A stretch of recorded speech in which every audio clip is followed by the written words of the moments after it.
हरे कृष्णा। राधे राधे। आप सभी का दिन शुभ और मंगलमय हो। आज के वीडियो में सुनिए श्रीमद् भागवत गीता का 14वां अध्याय। भगवान शिव ने कहा, हे पार्वती, कृपया मुझसे श्रीमद् भागवत गीता के 14वें अध्याय की महिमा को बड़े ध्यान से सुनो। सिलह द्वीप में विक्रम वेताल नाम का एक राजा था। एक दिन वह शिकार के लिए वन में जा रहा था। साथ में उसका पुत्र और 2 शिकारी कुत्ते भी थे। वन में पहुंचकर उसने एक कुत्ते को खरगोश का पीछा करने के लिए छोड़ दिया। जब वह कुत्ता उसका पीछा कर रहा था तो खरगोश ऐसा लग रहा था मानो उड़ रहा हो। दौड़ता दौड़ता वह खरगोश एक सुंदर आश्रम में पहुंचा जो बहुत ही शांत था। वृक्षों की छाया में हिरण प्रसन्नता पूर्वक बैठे थे और बंदर उन वृक्षों के फल आनंद पूर्वक खा रहे थे। बाघ के बच्चे हाथियों के बच्चों के साथ खेल रहे थे और सांपों मोरों पर रेंग रहे थे। इसी वन में महर्षि वत्स रहते थे जो श्रीमद् भागवत गीता के 14वें अध्याय का पाठ करके भगवान कृष्ण की आराधना करते थे। महाराज वत्स के आश्रम के पास उनका एक शिष्य श्रीमद् भागवत गीता के 14वें अध्याय का पाठ करते हुए उनके चरणों को धो रहा था। उस स्थान की धरती गीली हो गई थी।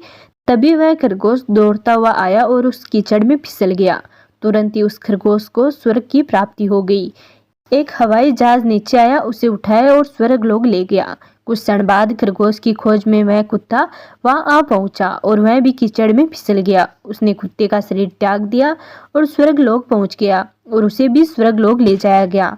यह सब देखकर महाराज वत्स का शिष्य हंसने लगा। राजा विक्रम बेताल ने उस मनोरंजक घटना को देखा और उस ब्राह्मण से पूछा, यह कैसे संभव है कि खरगोश और कुत्ता हमारी आंखों के सामने स्वर्ग चले गए।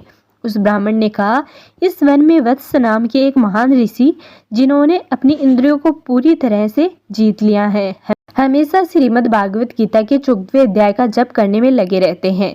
मैं उनका शिष्य हूँ और मैं भी उनकी कृपा से हमेशा श्रीमद् भागवत गीता के 14वें अध्याय का जप करने में लगा रहता हूँ। मेरे पैरों को धोने वाले पानी से भीगे हुए कीचड़ में फिसलने के कारण वे खरगोश और कुत्ते दोनों उच्च लोकों को प्राप्त हुए। अब मैं तुम्हें वह कारण बताता हूँ जिसकी वजह से मैं हंस रहा था। महाराष्ट्र में प्रदूतक नाम का एक शहर है। केशव नाम का एक ब्राह्मण वहां रहता था।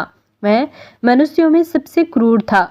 उसकी पत्नी का नाम विलोबबाना था। वह बहुत ही बदचलन महिला थी जो हमेशा दूसरे पुरुषों की संगति का आनंद लेती थी।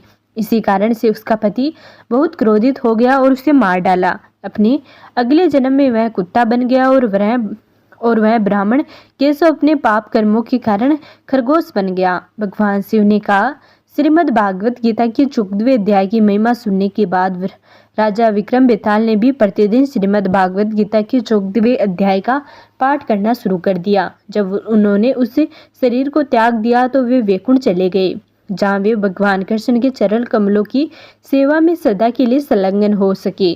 तो यह था श्रीमद् भागवत गीता का 14वां अध्याय। अगले वीडियो में जानेंगे श्रीमद् भागवत गीता के अगले अध्यायों के बारे में।